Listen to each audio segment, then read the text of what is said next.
Greetings again, gentlemen. We are on week 10. Believe it or not, this is going fast, isn't it?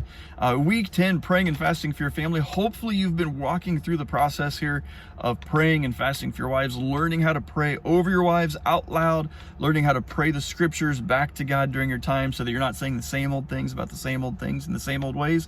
So we're adding some variety to your prayer life. We've learned how to pick the right psalm to pray for the day so that we're working through all the psalms. We don't just get lost thumbing through the Bible looking for anything. We've talked about how to use other scriptures to pray to God. This week, I want to talk about how to pray the parables of Jesus back to God. Again, we skipped Matthew, Mark, Luke, and John in the beginning just because those don't quite fit the mold of everything else, where we're reading a line, praying for that line, or reading a couple words and praying for whatever those words jog in your memory. This week, as we look at praying the parables, we have to take a little bit bigger chunk of scripture. And so, as we're looking at those parables, here's an example, Luke 13, verses 6 to 9.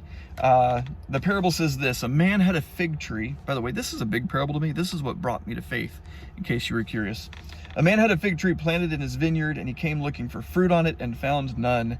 And he said to the vine dresser, "Look, for 3 years now I've come seeking fruit on this fig tree, and I have found none. Cut it down. Why should it use up the ground?" And he answered him, "Sir, let it alone this year also until I dig around it and put on some fertilizer.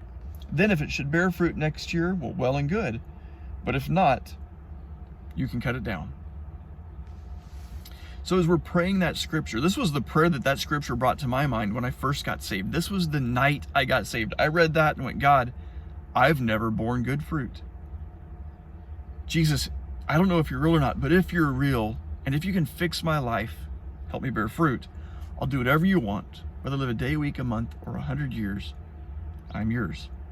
See, my life actually started praying through the scriptures. That's how powerful this is.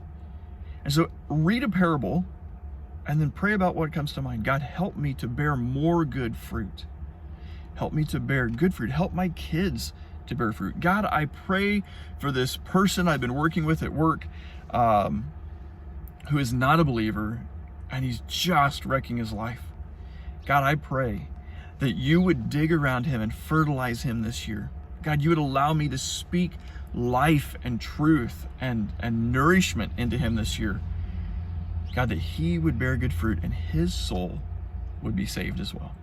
I don't know what it is, but read a parable of Jesus. Pray about that parable. Pray the truths of that parable over the people you know and you love. God bless you guys. Have a great week. Happy week 10, praying and fasting.